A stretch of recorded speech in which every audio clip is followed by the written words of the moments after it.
This is not what Sabah had planned for her family. Deported to the Philippines after illegally entering Sabah in eastern Malaysia, she says she was hoping that life there would be better. It was a difficult time for me and my children at the detention center. We were barely given enough food. Often we were beaten up for no reason. There was nothing I could do. I was helpless. Thousands of Filipinos crossed the border into Sabah to escape poverty. In February, about 200 armed men sailed to Sabah from the southern Philippines.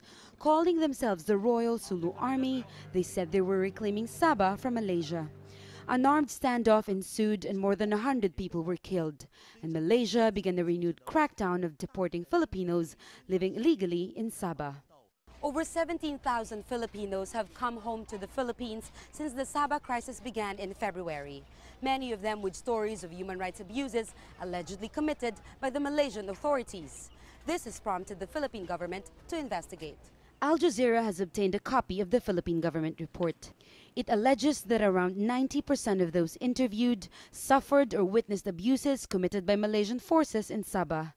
This included allegations of torture. It goes on to say that arrests were often made without warrants, people disappeared, and others were murdered. The investigation believes there was a pattern of abuse against Filipinos that intensified after the standoff ended. The Malaysian government denies the accusations.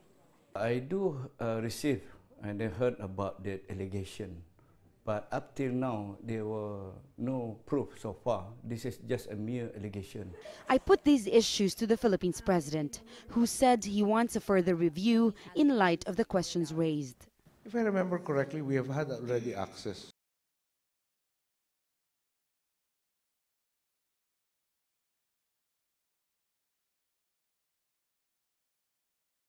shall we say, disagreement with what you're stating. But you're having asked the question, I'm now curious, and I will have a review of all the steps that have been undertaken. But that report was submitted to his office a few months ago. It was never made public, and no concrete actions have been taken since. It is against the national interest for a country to just let another government abuse, state authorities abuse your own countrymen. That's against national interest and national dignity.